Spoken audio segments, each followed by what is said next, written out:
Sindicato participa da Conferência Macro-Regional Sul de Saúde do Trabalhador. Campanha Salarial 2014. Confiram como foi as atividades da semana. Copa Nossa Luta de Futsal 2014. Vem aí o maior campeonato de futsal dos trabalhadores no estado do Rio Grande do Sul. A dica de filme de hoje é Zuzu Angel. Exposição de fotografias e debate relembra os 50 anos do golpe civil-militar. No quadro cultural, o sambista Jarbas Lázari. Essas e outras informações você confere no programa Nossa Luta de hoje.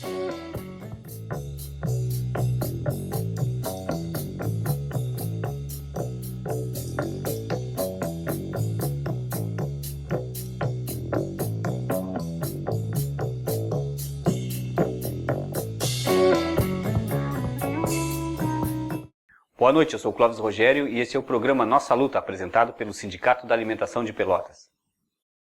O sindicato participou da Conferência Macro-Regional Sul de Saúde do Trabalhador. O técnico de segurança do trabalho do sindicato, Jackson de Souza, participou do evento e fala para o programa Nossa Luta.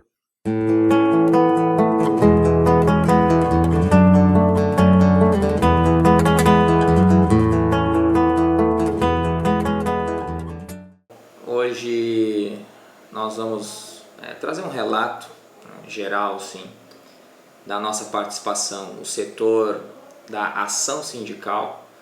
Nós participamos ali da macro conferência regional, abordando sobre a saúde do trabalhador. Tá? Para que existe, qual foi o motivo desta macro conferência? Ali foi discutido a situação real da saúde do trabalhador em nível regional, por que não dizer também em nível Brasil. E a partir então desta macro, tá, onde foi delineada algumas propostas, e destas propostas vão para depois a conferência nacional, que vão sair outras propostas, junto com estas, que vão ser selecionadas ali para verificar questões da legislação para a implantação da política nacional de segurança do trabalho, o meio de aplicar ela e ser eficaz, tá bem? Bom, mas tivemos aí um ponto positivo na nossa região, que diante das autoridades que estavam presentes ali, gerente executivo do INSS, a promotora do trabalho, a promotora a doutora Rúbia, e outras autoridades que ali estavam, nós ali do Sindicato da Alimentação fizemos esta participação, nós debatemos, onde muitas outras entidades ali falavam apenas da questão do problema, mas nós que somos pioneiros na questão da prevenção de saúde do trabalhador, fomos lá com uma outra visão. Não só para abordar este problema, mas nós falamos da nossa ação sindical. Tá? Nós falamos lá que visitamos mais de 60 empresas, olhando no meu histórico depois, chega em torno aí de 85 empresas visitadas, tá? Aqui na região. E o ponto positivo é que a promotora do trabalho, o gerente executivo do INSS, quer dizer, eles viram isto e eles, diante de todos os representantes de outras cidades, de outros estados, elogiaram o nosso trabalho, reconheceram o nosso trabalho, e a mudança que está tendo estas vistorias, o impacto destas vistorias sobre a saúde do trabalhador, as melhorias, onde a gente está conseguindo alcançar esses objetivos. Então foi muito gratificante participar desta conferência, trouxe para nós um novo estímulo, porque nós vimos que lá fora estão nos enxergando, estão nos observando, estão reconhecendo o nosso trabalho. Mais de 60 empresas que nós fiscalizamos desde março até aqui, que o trabalho começou, e nós entramos em todas essas empresas com o aval deles, com eles na retaguarda nos dando esse suporte,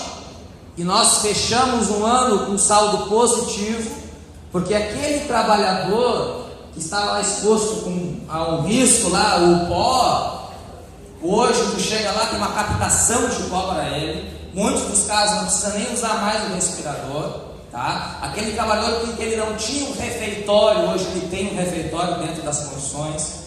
Então quer dizer, às vezes eu estou trazendo esta ação para vocês, porque quando eu ver falta um estímulo, né? Um pouco de coragem e tentar entrar e fazer acontecer. Porque eu creio que se nós ficarmos só no problema, não vamos resolver. Hoje, em alguns acordos coletivos, nós temos do arroz, conseguimos colocar que o sindicato pode estar até 7 vezes por ano. Conseguimos colocar dentro também do acordo do frigorífico, conseguimos colocar. Ainda falta da conserva, ainda falta da padaria, mas mesmo não tendo nessas outras categorias, mesmo assim na conserva, nós entramos. Não está no acordo, a gente entra. Se não deixa entrar, pegamos a ata que eles nos deram, que o Ministério Público não dá respaldo. E nós entramos, fiscalizamos, demos o prazo para eles fazer. Se eles não cumprirem, nós denunciamos ao Ministério do Trabalho, denunciamos ao Ministério Público, entramos com uma ação judicial se for preciso, não importa. Mas a nossa meta é essa: reduzir o que nós já estamos conseguindo. Índice de afastamento e adoecimento.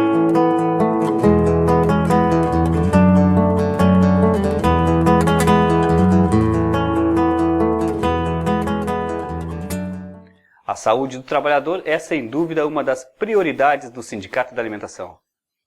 Acompanhe agora as informações sobre a campanha salarial 2014 e como foi a entrega da pauta participativa.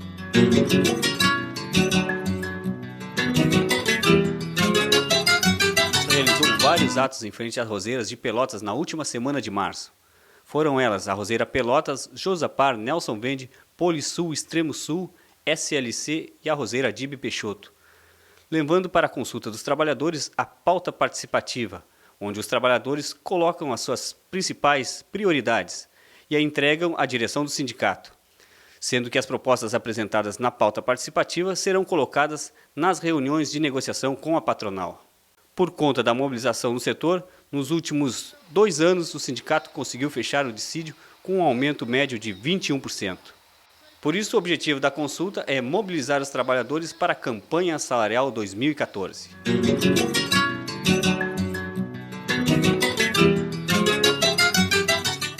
Nessa semana, completaram 50 anos do golpe militar no país. Um período onde as liberdades foram censuradas, militantes foram presos, mortos e torturados. E em Pelotas, uma atividade lembrou esse duro período. Realizada na DUFPEL, contou com a presença de professores, pesquisadores e militantes. Confira. Se tem alguma dúvida, alguma pergunta sobre o comitê, fica à vontade, a gente vai estar aqui um bate-papo, né, uma troca de ideias. Mas, então, senão, eu vou passar a palavra para o professor Renato Della Vecchia, que também faz parte do comitê, membro fundador do comitê, e aí ele vai falar um pouco mais sobre a questão do movimento estudantil aqui em Pelotas. São os agrupados, a renúncia dos agrupados, tentando buscar uma política internacional menos vinculada aos Estados Unidos, a tentativa de pedir a posse do vice, da realidade, quando tudo é guerra fria. Um outro elemento que vai contribuir no debate, nas consequências posteriores, é a redução urbana. Estados menores têm maior representação, possa eleger-se, portanto, com mais facilidade, e estados maiores têm maior dificuldade de eleger representação. Que deforma a cidadania, a representação, deforma o peso dos partidos políticos na quantidade de votos representantes e faz com que alguns estados tenham uma qualidade muito baixa da representação, porque também precisa de um pequeno esforço para poder, no sociologia política, filosofia, ou seja, de alguma forma limitar na construção do seu conhecimento, na percepção do mundo. Nós temos na economia reflexos que, até hoje, a gente tem obras faraônicas, dinheiro jogado forte para o Transamazônico, que não serviu para nada, Ponte de Niterói, a Transamazônica pior ainda, porque ela, nós Andas dos Reis, por exemplo, também, que você vai fazer a grande... Já acabasse desaparecendo também. Era uma coisa que acontecia e que a gente escutava falar. Bom, acabou que meu pai descobriu onde estava o Lourenço de Aféria e meu tio acabou não sendo preso e o Lourenço acabou saindo depois, mas naquele período O Cláudio Abramo deixava a parte onde o Lourenço escrevia em branco na folha, de uma forma de protestar contra a prisão do Lourenço de Afé. Veio uma ordem do Ministério do Exército para o então Otávio Frias de Oliveira, que era o dono do jornal Folha de São Paulo, tirar o Cláudio Abramo da redação do jornal. E o Otávio, se não me engano, demitiu o Cláudio Abramo. Ele não teve dúvidas em tirar o cara, ele não deu um mínimo respaldo para ele. Então essa vivência toda, hoje, foi muito produtiva, porque me faz crer que não importa qual a orientação de um governo totalitário, não importa. Para que ninguém esqueça da história. A gente não pode esquecer. A gente só vai saber onde a gente vai chegar se a gente souber de onde a gente veio. Só que os meus filhos não vão ter essa vivência. Eu só consegui conversar com o meu pai de tudo isso quase 10 anos depois. E eu entendo o que essas pessoas passaram, Renato. Porque é realmente isso, você fica numa situação que você não sabe o que falar, você não sabe o que perguntar, o que dizer, sabe? Então essas vivências é que me fazem crer que isso precisa ser ensinado, isso precisa ser passado adiante. Que eu acho que é o grande cume, tão importante quanto determinar quem torturou e tentar punir quem torturou, é tentar tirar esse entulho, né? Lá em Ribeirão Preto, por exemplo, tem a rodovia, a Avenida Castelo Branco. Por que ela tem que chamar a Avenida Castelo Branco? Se Hitler estivesse vivo aqui no Brasil, ele seria anistiado, né? Então, eu acho que é importante a gente recuperar esse trabalho, porque na UFPEL, né, particularmente na UFPEL, que eu conheço mais, nós tivemos inúmeras pessoas, entende, que trabalharam diretamente associadas com a ditadura militar. Não só o general Vinholes, como também professores, né, e técnicos administrativos. A ESE, que era a Assessoria Especial de Segurança e Informação, né, passava informações importantes, cotidianas, né. Às vezes a gente tem dificuldade de entender por que o ISP e o ICH são dois institutos separados, nunca conseguiram se juntar, mas em boa parte, porque no ICH tinha muitos professores muito conectados com militares, com a disciplinas obrigatórias, aquelas de EPB, né? E até alguns se supunha eram dedo duros, etc. Né? Então nós temos colegas na arquitetura, por exemplo, o Rogério Gutierrez, né? Que foram chamados pelo general Vinholes, o que o senhor disse na aula tal, né? Esse tipo de coisa. Em que a gente fez então uma remontagem da ditadura para os pais e os alunos se darem conta de que eles não podem mais ficar envergonhados quando entram numa escola que está homenageando um ditador. E há um projeto na Câmara dos Deputados de mudar o nome de todos os logradouros, instituições e escolas que têm o nome de políticos que assumiram o poder sem o aval, sem o voto do povo. Então, tudo quanto é escola Costa e Silva, Humberto Castelo Branco, Emílio, tudo isso nós temos que lutar porque é uma vergonha nacional.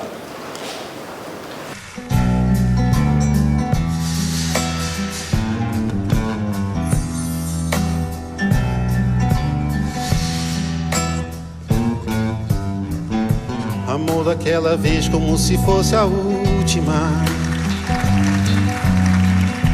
Beijou sua mulher como se fosse a última.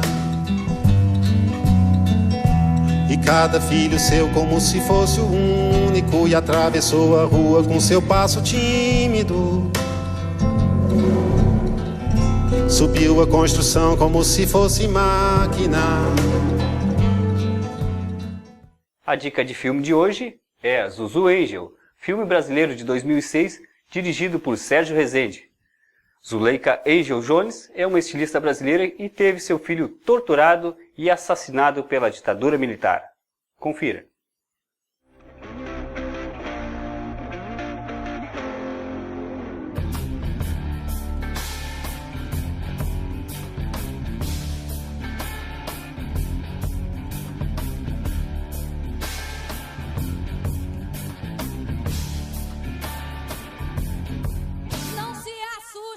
pessoa. Se eu lhe disser que a vida é boa, não se assuste, pessoa. Se eu lhe disser que a vida é boa,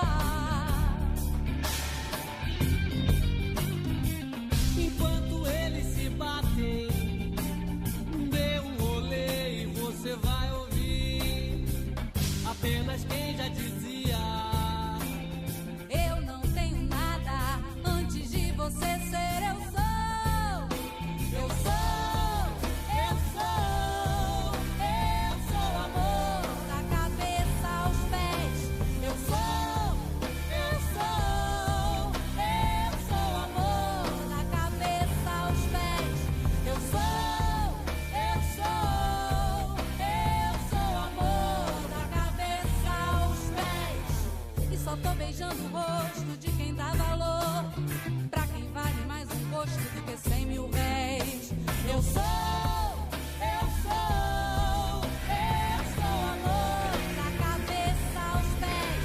Eu sou, eu sou, eu sou amor da cabeça aos pés. Eu sou, eu sou, eu sou amor da cabeça aos pés. Eu sou, eu sou, eu sou amor da cabeça aos pés.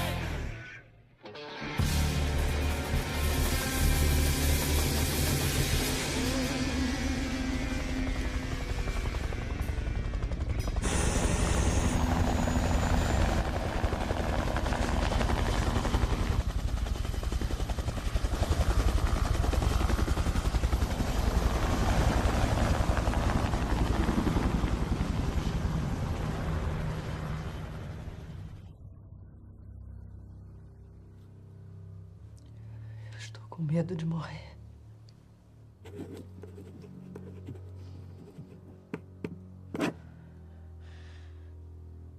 Se eu aparecer morta por acidente, assalto ou qualquer outro meio, terá sido por obra dos mesmos assassinos do meu amado filho Stuart Edgar Angel Jones.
Samba, futebol e carnaval.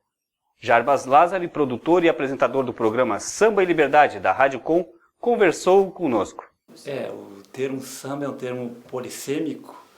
Geralmente as pessoas referem como um gênero musical.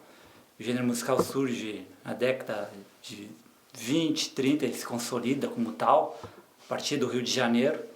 Mas há uma cultura popular, tanto que tem vários pesquisadores que colocam que ao gênero musical samba, a instituição Escola de Samba, que surge a deixar falar no final da década de 20, a primeira no Rio de Janeiro, e a cultura da roda de samba.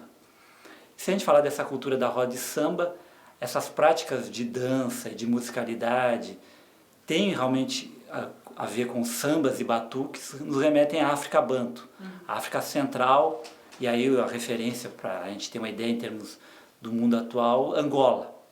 Então aí vem a grande parte, mais de 60% dos escravos africanos para o Brasil. E aí vai ser o centro desse processo que tem a ver com os batuques e sambas rurais, E alguns desses batuques sambas rurais vão fazer parte dessa alquimia, dessas misturas que resultam no samba moderno urbano, o gênero musical, a dança, como os padrões que a gente mais ou menos tem ideia hoje. Os desfiles das primeiras escolas de samba no final da década de 20, início dos anos 30, tem a figura do improvisador, não há o samba enredo como a gente conhece hoje. Então vai se constituindo essa cultura que também tem conexões com a capoeira, com a capoeiragem. Não pensemos assim a capoeira dentro da forma da capoeira Angola e regional tal hoje, tal como ela se configurou ao longo do século XX. A cultura da capoeira e suas práticas eram bem diferentes no final do século XIX e nas primeiras décadas do XX, no Rio ou em Salvador.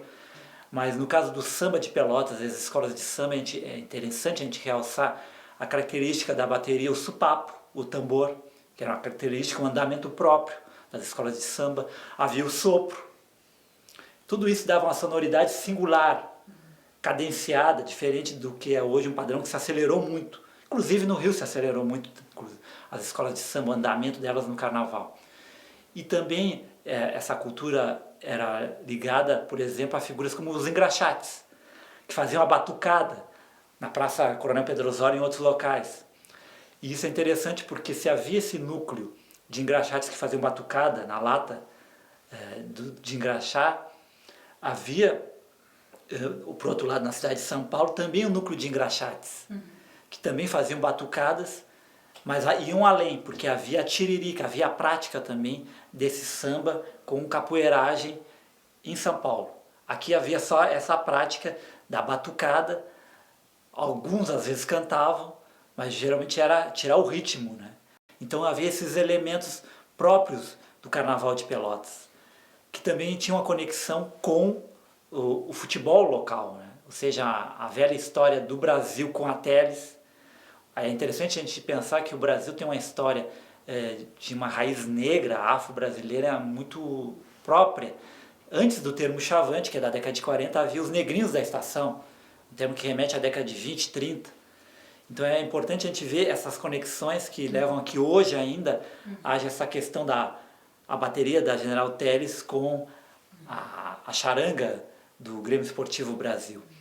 Então vemos que o samba, carnaval e futebol se cruzam também, no caso específico aqui em Pelotas, como em outras cidades do país, se a gente for ver Rio de Janeiro, São Paulo, Salvador, essas histórias também se cruzam constantemente.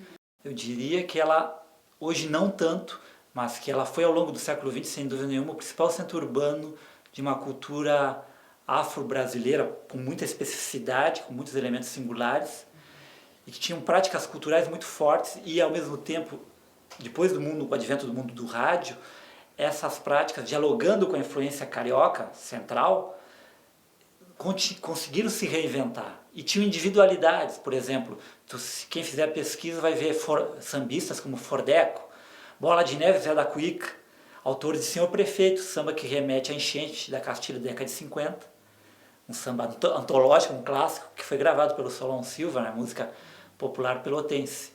Então tem essas figuras, essas individualidades, essas singularidades de samba e de carnaval. E tinha também a fama de ser uma cidade de grandes passistas, grandes dançarinos e dançarinas com relação à cultura do samba. Essa cultura, de certa forma, perdeu em força e intensidade a partir da década de 80, pelo menos.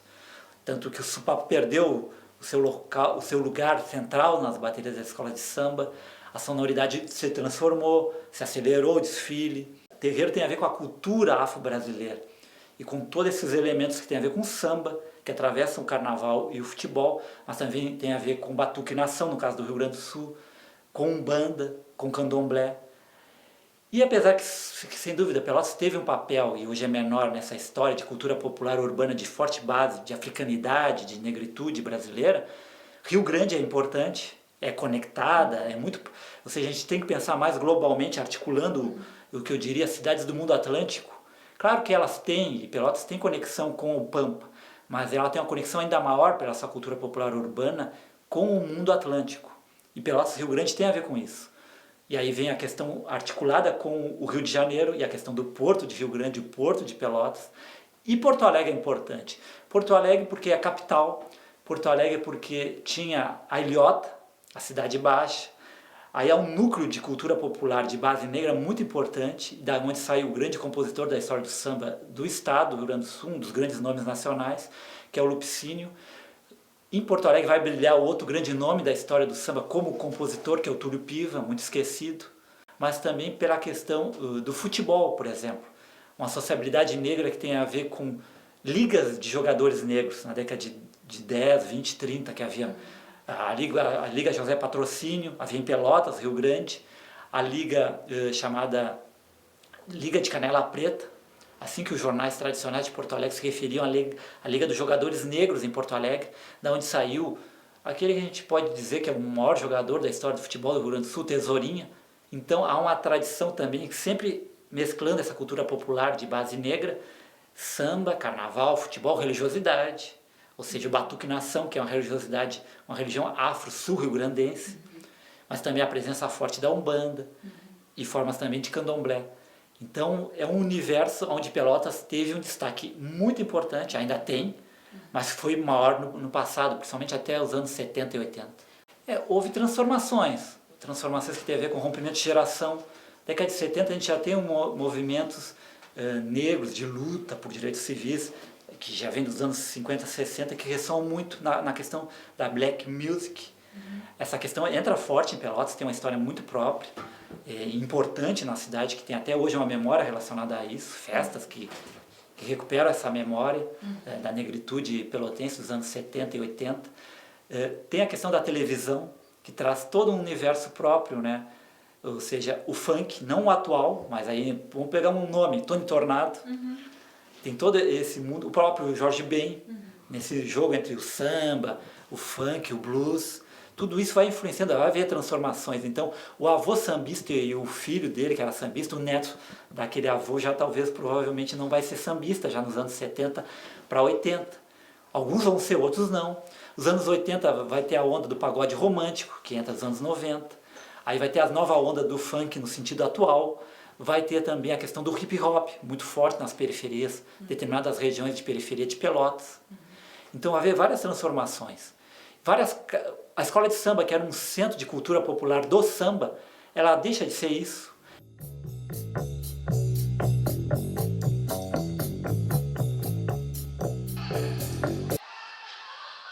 Atenção, trabalhadores da categoria da alimentação. Vem aí o maior campeonato de futsal dos trabalhadores do estado do Rio Grande do Sul. O prazo para as inscrições será até o dia 25 de abril, às 17 horas. Solicite as fichas de inscrições junto ao sindicato. Das modalidades: modalidade livre, os jogos acontecerão todas as quartas-feiras no DC Evento a partir das 21 horas. Modalidade Master para os trabalhadores acima de 35 anos, os jogos acontecerão todas as segundas-feiras no ginásio do SESI com jogos a partir das 21 horas. Trabalhador, se você ainda não é sócio do sindicato, solicite a ficha de sócio, preencha e entregue juntamente com as fichas de inscrições da sua equipe. As equipes campeãs, livre na categoria Ouro e Prata e campeão na categoria Veterano, garantem vaga para representar Pelotas no torneio estadual Integração, que acontecerá em março de 2015, com um local ainda a definir. Mais informações pelo telefone do sindicato, que é o 3225-3564, ou na sede do sindicato, Rua Almirante Barroso, 3124.